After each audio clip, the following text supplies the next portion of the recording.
Bapa Surgawi, Bapa yang rahmani, Bapa di dalam Yesus Kristus Tuhan dan Juru Selamat kami, segala puji syukur, limpah terima kasih kami naikkan ke hadapan hadirat-Mu ya Tuhan, atas penyertaan dan pemeliharaan-Mu, penjagaan dan perlindungan-Mu, pengawalan serta pertolongan-Mu kepada kami. Karena oleh Tuhan juga yang sudah boleh berikan kami kesempatan, kelayakan, sehingga kami boleh ada sebagaimana kami ada sampai pada jam saat ini. Bapak Surgawi, saat ini kembali kami bersekutu melalui diskusi Zoom ini Tuhan, tidak lain, tidak bukan, adalah untuk kemuliaan bagi nama Tuhan. Kami kembali mau belajar tentang kebenaran firman-Mu. Kiranya Tuhan memberkati kami, kuat kuasa Roh-Mu yang kudus menguasai kami, dan bagi hamba yang dipercayakan untuk membimbing, Tuhan kiranya berkati, agar ia dapat menyampaikan sesuatu yang Tuhan inginkan untuk disampaikan, sehingga kami semua yang mendengarkannya boleh diberkati dengan firman. Berkati Roli yang tidak berkesempatan hadir Tuhan, dan begitu dengan teman-teman yang lain. Kiranya pada kesempatan yang akan datang, Tuhan menyertai mereka sehingga mereka boleh kembali berkumpul bersama-sama dengan kami. Kekuatan dan kesehatan yang senantiasa Tuhan lengkapi menjadi kebutuhan dalam kehidupan jasmani kami. Terima kasih banyak penyertaan. Kami mau serahkan persekutuan kami melalui diskusi Zoom ini hanya di dalam nama Yesus, Tuhan dan Juru Selamat kami. Kepadamu kami sudah berdoa dan mengucap syukur. Amin. Amin. Amin.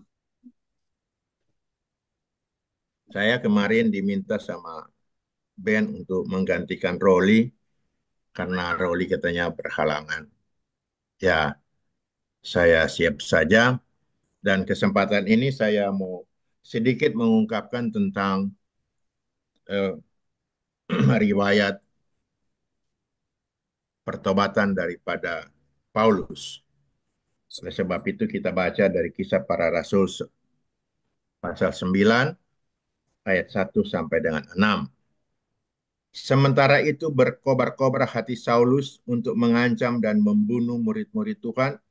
Ia menghadap imam besar dan meminta surat kuasa daripadanya untuk dibawa kepada majelis-majelis Yahudi di Damsyik, supaya jika ia menemukan laki-laki atau perempuan yang mengikuti jalan Tuhan, ia menangkap mereka dan membawa mereka ke Yerusalem.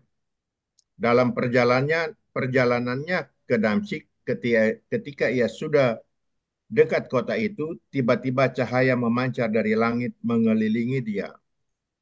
Ia rebah ke tanah dan kedengarannya olehnya suatu suara yang berkata kepadanya, Saulus, Saulus, mengapa engkau menganiaya aku?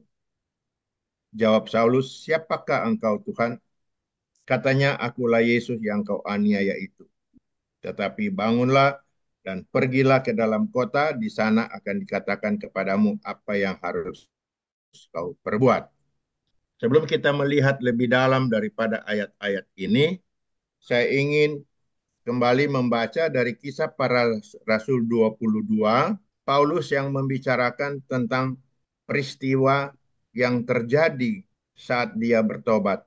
Kita sebetulnya kalau kita baca itu mestinya dari Kisah Para Rasul 22 ayat 1 sampai dengan 22. Tapi kita ambil aja dari ayat 8 sampai 10. Karena yang lain agak sama dengan yang kita sudah baca tadi di Kisah Para Rasul 9 ayat 1 sampai 6. Ayat 8, jawabku, siapakah engkau Tuhan? Katanya, akulah Yesus orang Nazaret yang kau aniaya itu. Dan mereka yang menyertai aku memang melihat cahaya itu, tetapi suara dia yang berkata kepadaku tidak mereka dengar. Maka kataku, Tuhan, apakah yang harus kuperbuat? Kata Tuhan kepadaku, bangkitlah dan pergilah ke Damsyik, di sana akan diberitahukan kepadamu segala sesuatu yang ditugaskan kepadamu. Saudara, kalau kita membaca dua bagian ini, dari Kisah Rasul pasal 9 ayat 1 sampai 6, dan kemudian Kisah Para Rasul 22 ayat 8 sampai 10 ini, di sini ada sedikit perbedaan. Kalau kita cermat membaca kedua hal ini, kita akan menemukan kalimat yang berbeda daripada ungkapan Paulus ini. Apa yang disaksikan oleh Lukas sebagai penulis Kisah Para Rasul ini, dan kemudian apa yang diungkapkan oleh Paulus yang menceritakan tentang kisah pertobatannya di kalangan orang-orang Israel, orang-orang Farisi. Di dalam bacaan kita tadi ada kalimat yang berbeda. Nah, di dalam pasal 9 ayat 1 dan 6 ada kalimat yang terhilang atau tidak ditulis. Tapi kalau saudara mempunyai bahasa Inggris, Alkitab bahasa Inggris dalam versi King James Version, itu ada kalimat di sana di dalam bahasa Inggris sampai saya sudah hafal, yang dia katakan, Lord, what will thou have me to do? Tuhan, apakah yang engkau kehendaki untuk aku perbuat? Nah, di dalam pasal 22 tadi, ayat 10 kalimat itu ada. Kalau kita memperhatikan benar-benar, ini satu pengakuan Paulus. Pada waktu dia menuju ke Damsyik, ada cahaya dan ada suara. Dan pada waktu dia bertanya, siapakah engkau? Waktu itu ada suara mengatakan, mengapa engkau menganiaya aku? Kemudian ada katanya, akulah Yesus yang kau aniaya. Nah, di dalam pasal 22, ayat 10, baru keluar kalimat itu. Lord, what will thou have me to do? Tuhan, apakah yang kau kehendaki untuk aku perbuat? Mungkin kita merasa bahwa kalimat itu tidak begitu penting. Saya pernah bertanya kepada Lai waktu itu, kenapa tidak ada penyebutan kalimat ini? Nah, mereka menjawab bahwa mereka tidak mau mengikuti tradisi katanya. Karena King James Version juga mengatakan bahwa itu ada kalimat menyebut, tapi itu katanya menurut adalah tradisi-tradisi di dalam penerjemahan Alkitab dari bahasa asli kepada bahasa Inggris yang merupakan tradisi penambahan. Tetapi saya tidak merasa ini suatu tradisi. Saya cermati benar-benar. Ternyata ungkapan ini sangat berarti bagi Paulus sehingga ia mau dipakai oleh Tuhan. Saya percaya kalau tidak ada ungkapan ini, katakanlah Paulus melawan, sekalipun dia sudah melihat ada suara, ada sinar, cahaya, karena dia seorang yang sangat punya pendirian, seorang yang pinter, penuh kuasa, ada surat kuasa untuk bisa menganiaya orang Kristen. Tentu saja dia ada kesombongan, ada keangkuhan, ada merasa orang berkuasa. Mungkin saja bisa dia melawan. Dia tidak peduli. Nah, kalau tidak ada ungkapan ini yang diucapkan oleh Paulus, saya percaya Tuhan tidak akan memakai dia. Tidak akan dia nanti dipakai oleh Tuhan untuk menjadi seorang pelayan atau seorang rasul. Tetapi justru karena ada pengakuan ini, Tuhan, apakah yang engkau kehendaki aku perbuat? Tanda bahwa Paulus merasa dia sekarang berada dengan satu kuasa yang membuat dia tidak berdaya dan menjadikan dia takluk. Seperti Jepang menyerah tanpa syarat kepada Amerika. Dia takluk, dia sudah berhadapan dengan satu kuasa yang luar biasa, sehingga tidak ada cara lain bagi dia, sehingga dia itu terjerambab atau dia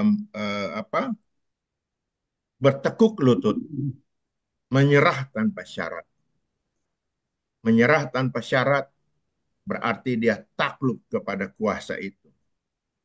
Dia tidak lagi memperhatikan siapa dia yang sebenarnya. Dia sudah hilang semua sampai kepada harga dirinya hilang. Karena dia sekarang merasa bahwa ada sesuatu yang lebih berkuasa yang ada di hadapan dia. Ada sesuatu yang lebih berharga jauh yang ada di depan dia. Yang kepada siapa dia tidak ada cara lain selain takluk, bertekuk lutut. Nah, di sini kita lihat bahwa takluk itu kalau dalam bahasa Yunani disebut dengan hupataso, yang artinya memiliki arti obey, ketaatan.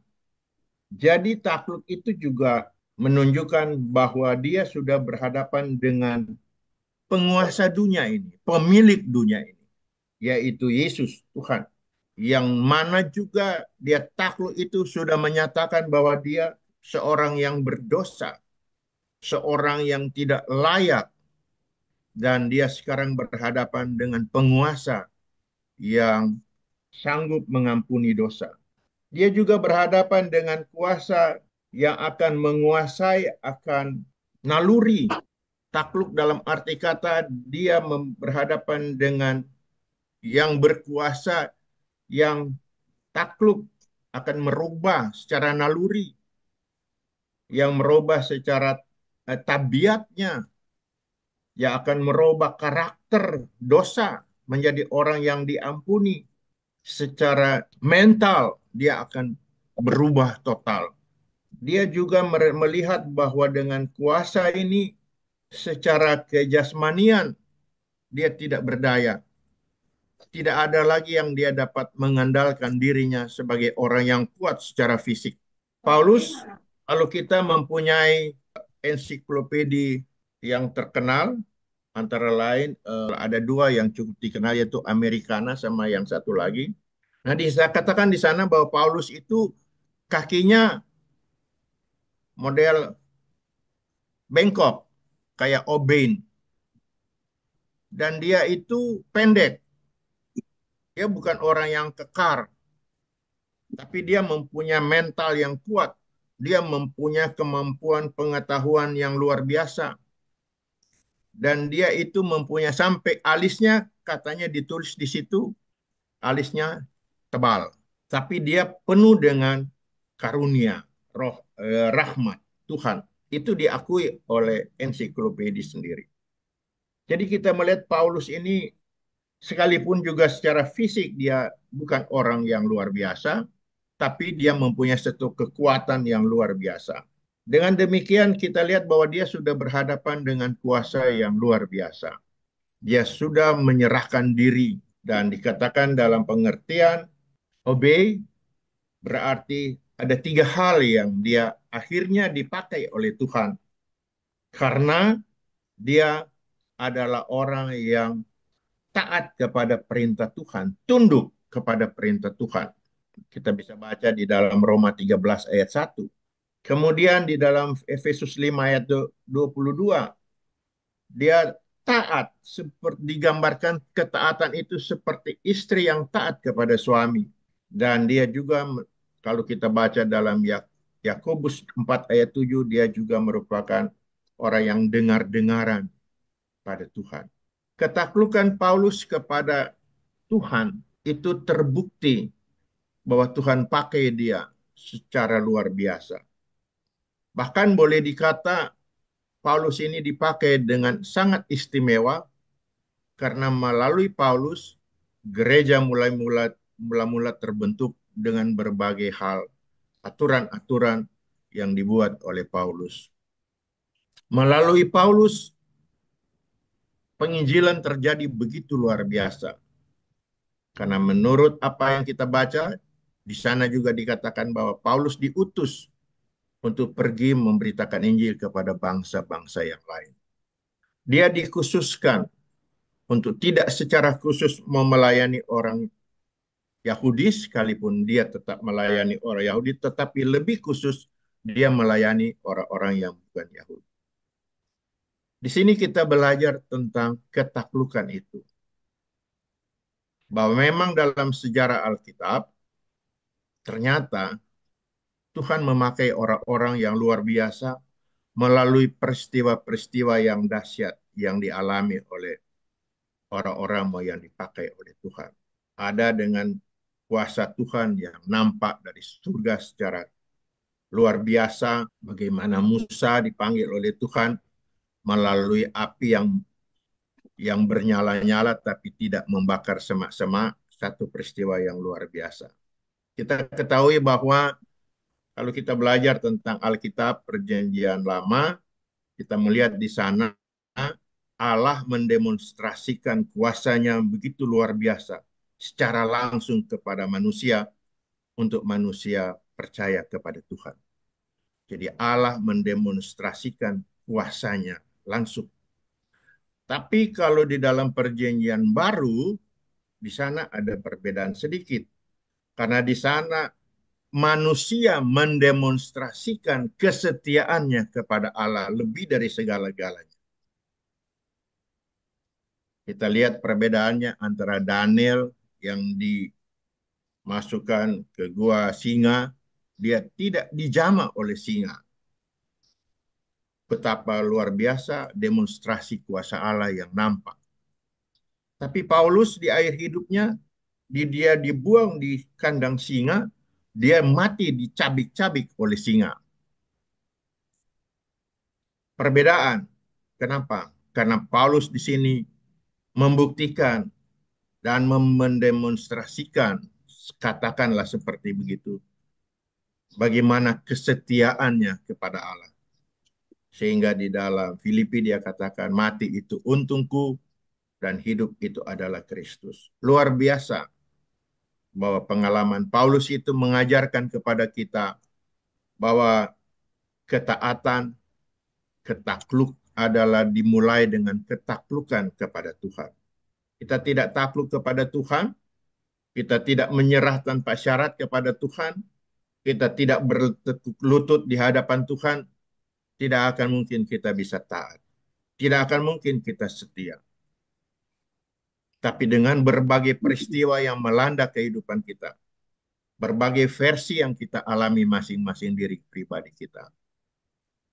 Seringkali kita mengalami mungkin pencobaan-pencobaan, mungkin kita mengalami berbagai hal yang menyakitkan, menyedihkan, mungkin kita mengalami kesukaran-kesukaran, tapi sesungguhnya itu barangkali satu pelajaran yang Tuhan izinkan berlaku untuk dia menaklukkan kita, sehingga kita takluk, yang olehnya kita mau belajar takut akan Tuhan. Jangan heran bahwa seringkali juga pendeta, sekalipun sudah pendeta, tapi rasa takut akan Tuhan, seringkali dia anggap remeh. Dia tidak menghargai karena sudah merasa pintar atau apa.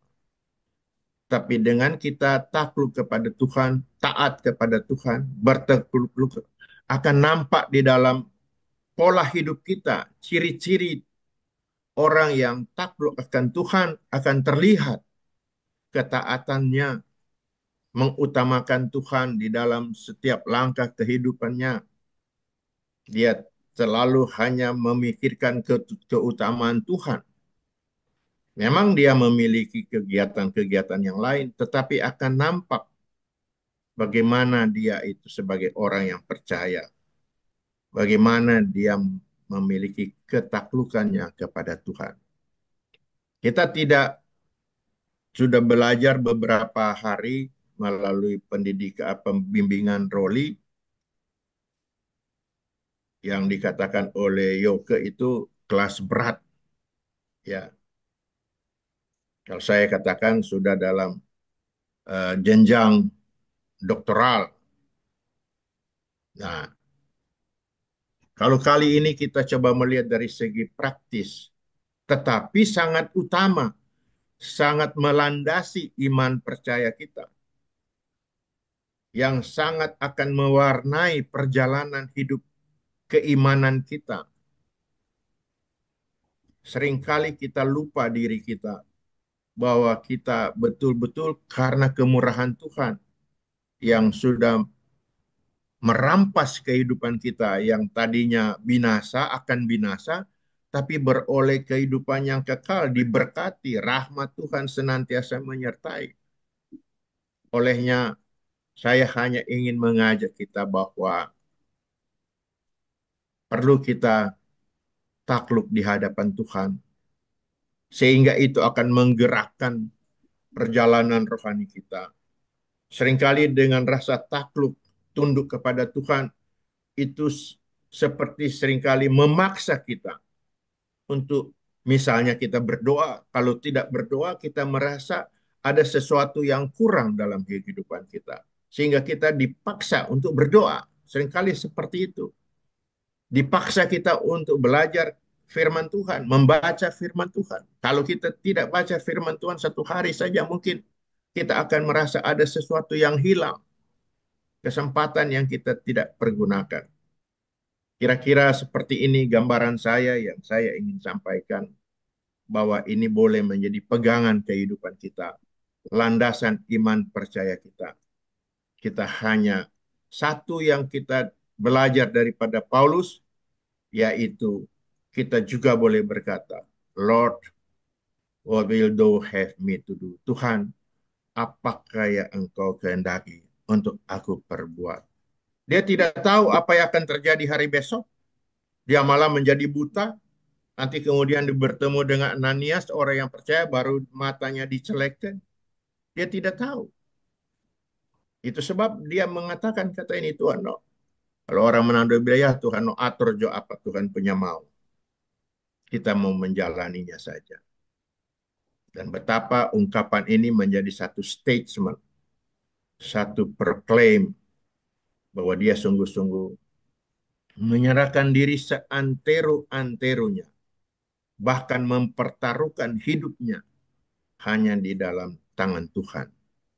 Tidak ada lagi kekuatan yang dapat kita pakai. Tidak ada lagi kehebatan yang dapat kita andalkan. Tidak ada lagi sesuatu yang dapat menjadi sesuatu landasan dalam hidup kita, selain daripada menaruh percaya yang sungguh, berharap yang sungguh, mempertaruhkan segala sesuatunya di dalam tangan Tuhan. Kira-kira seperti itu. Sampai di sini dulu, nanti kita akan coba dalami. Barangkali ada komen, silakan. Kalau kita melihat cerita mengenai Paulus ini, uh, menunjukkan bagaimana otoritas dari Tuhan ya. Jadi kalau kita melihat kalau sebelum Paulus yang nelayan-nelayan, dia panggil terus ikut. Begitu juga Paulus. Paulus ini yang tadi artinya menyiksa orang-orang Kristen pada waktu itu, tapi Tuhan Yesus pakai dia. Dan cuma kelebihan Paulus ini barangkali dengan nelayan-nelayan, Paulus sudah mempunyai ilmu ya sebelumnya. Dan nelayan kan enggak. Jadi di sini kalau kita lihat sekarang, Paulus itu banyak cerita-ceritanya kalau dalam Bible. Kalau yang Matius apa semua kan kayak ya menceritakan bagaimana mereka mengikuti Yesus. Dan kalau dilihat juga sekarang pada zaman sekarang banyak juga yang Tuhan pakai. Jadi yang tadi cerita misalnya siapa tuh yang bakar-bakar gereja tuh si terus bertobat Yusuf Roni. Yusuf Roni. Jadi di sini menunjukkan otoritas Tuhan, siapa dia mau ini pasti terus tunduk ikut. Jadi berbahagialah kayak pendeta dipakai Tuhan jadi pendeta loh. Itu tugas yang mulia. Saya kira ya itu aja lah sementara dari kita. Ya, Hanya melihat cerita mengenai Paulus ini. Terima kasih. ya kalau dilihat dari segi tingkat intelijensia, Paulus lebih daripada yang lain karena memang dia orang pinter. Karena dia sudah mengakui dalam cerita itu bahwa dia itu dididik dalam masalah Taurat yang begitu ketat oleh Gamaliel. Dia memang orang didikan yang luar biasa, orang pinter, secara akademis luar biasa pengetahuannya. Oleh sebab itu dia mengalami panggilan yang memang tidak sama seperti murid-murid yang lain, bahkan dia tidak tergolong murid-murid daripada Yesus. Tapi dia melalui satu peristiwa yang luar biasa, yang supernatural. Ya, ya kita mungkin berbeda, kita punya panggilan masing-masing. Tapi yang perlu di penekanan di sini bahwa panggilan kita itu menunjukkan bahwa kita berhadapan dengan pemilik hidup kita ini dan kita takluk kepadanya. Takluk ya berarti kita harus mengikuti kehendaknya. Begitu juga dengan kita bahwa Roh Kudus akan menjadi dominan sebagai orang percaya dalam kehidupan kita ini. Roh Allah menjadi dominan, Yesus Kristus menjadi dominan, Alkitab menjadi dominan. Tidak ada yang dapat diduakan. Itu adalah sesuatu yang hakiki, yang absolut, yang mutlak, yang tidak dapat ditawar-tawar. Sebagai orang yang percaya sungguh kepada Tuhan, ya ketaklukan itulah yang harus melandasi kehidupannya. Oke, ada aja. Niki kali mau kasih komen? Ini apa orang kalau secara manusia hidup dengan adanya Paulus yang kekejiannya, kebrutalannya, dia bisa banting bayi ke dinding untuk menyatakan dia punya kepercayaan. Jadi dan itu di umur berapa? Sampai umur berapa dialami itu? Di sini cara Tuhan menyatakan rencananya kalau dia mau menyatakan karyanya melalui manusia yang dia seperti Paulus alami buta. Itu sinar itu dia lihat itu menyebabkan dia tinggalkan itu seperti membutakan dia dari dia punya pengalaman lalu masuk kepada kehidupan baru, yaitu dia mengalami ketaatan mutlak yang Ya. sampai ucapannya itu apa seperti yang tadi diucapkan apa kehendakmu ya atau bagaimana dia bilang supaya dia apa yang Tuhan kehendaki dari dia bagaimana? Ya, apa yang Bangunlah kau. Nah, yaitu Lord, what will do have me to do? Tuhan, apakah yang seharusnya aku perbuat? itu kan satu pernyataan ketaatan mutlak yang Ya, dia mempersembahkan dirinya seutuhnya kepada Allah supaya Allah pakai dia sebagai alat Allah.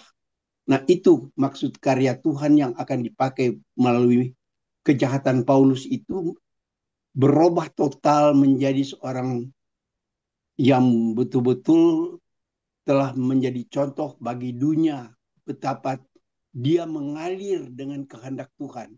Dia tidak pakai dirinya untuk kehendaknya, tapi dengan penuh ketaatan dia persembahkan diri untuk dipakai sebagai alat Tuhan. ya. Paulus itu dia pun waktu Stefanus dianiaya, dia pun ada menyaksikan. Jadi dia sudah melihat bagaimana penderitaan yang tapi bagaimana ketabahan dari seorang Stefanus. Jadi memang Paulus ini, maka saya katakan tadi, kalau dia mau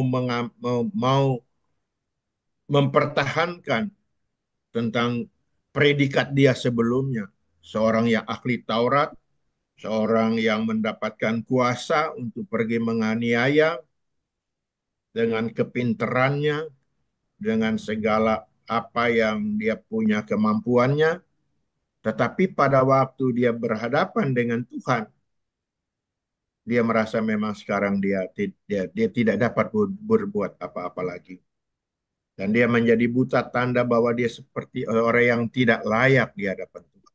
Sifat tidak layak ini kalau kita Itu yang selalu orang baca itu, oh dia dipilih khusus untuk orang-orang bangsa ya yang lain itu. Jadi dia dipilih khusus kalau di dalam ayat yang ke berapa 15 dikatakan itu dipilih kepada untuk membawakan Injil kepada orang-orang pandai itu. Pindah-pindah gereja-gereja ada apa? Ini termasuk dengan sampai apa? Raja-raja hanya dia yang memberikan. Nah, kalau kita mau cerita tentang ini Rasul Paulus ini, dia dipilih waktu dia masih kecil. Dia bilang dia ditakdirkan untuk masih kecil dia berkata begini, oh dari masih umur begini saya dipilih khusus untuk itu karena dia adalah keturunan Bangladesh, mengetahui tentang hukum-hukum tentang peraturan itu. Ya, kalau di dalam ayat ini dikatakan begitu. Nah, kita ini karena dia itu dipikir sebagai apa penginjil, maka itu di dalam ayat dia dipilih sudah dari Alkitab mulai dari ayat Jo eh, Roma sampai s- ayat dia dia tahu semua tentang itu. Kalau hukum dia dikhusus untuk begitu. Jadi dipilih untuk orang Kristen untuk menyampaikan Injil kepada bangsa Yahudi. Di luar bangsa Yahuda. Dia dipilih untuk itu. Jadi Ya, j- untuk iya, bangsa-bangsa yang lain. iya Ya, kan dia dipilih khusus kan dia hanya untuk dia dipilih khusus untuk itu. Maka itu dia itu dalam berapa di ayat 11 sampai ayat 12 itu dikatakan bahwa kamu akan kuutus ke Sisis kepada orang-orang bangsa Yahudi. Karena makanya dia paling dia tahu sekali tentang orang-orang Israel itu orang-orang pintar semua sehingga dia dipilih untuk itu. Jadi yang mulai dari misalnya dari Injil, aduh, ya itulah kalau kita terang tahu tentang si Rasul Paulus dia ada yang paling pintar karena apa dia dari apa aduh I'm sorry I'm sorry okay ya betul. I'm sorry Memang tiap pilihan Tuhan memang berbeda-beda ya, tidak sama dan ada misi-misi khusus, misi-misi tertentu ya dalam pelayanan, dalam pemberitaan Injil khususnya. Dan Paulus memang mempunyai eh, sesuatu tugas yang ajaib, yang luar biasa, karena dialah yang menjadi tonggak gereja, karena dia yang mengatur tentang aturan-aturan bergereja. Dan karena dia juga kita boleh katakan karena kita boleh mendengar Injil. Karena dialah yang pergi kepada bangsa-bangsa lain sehingga Injil tersebar ke seluruh dunia. Dialah yang pergi kan seperti di kisah para Rasul 13 ayat 47 dikatakan bahwa sebab inilah yang diperintahkan kepada kami, aku telah menentukan engkau menjadi terang bagi bangsa-bangsa yang tidak mengenal Allah.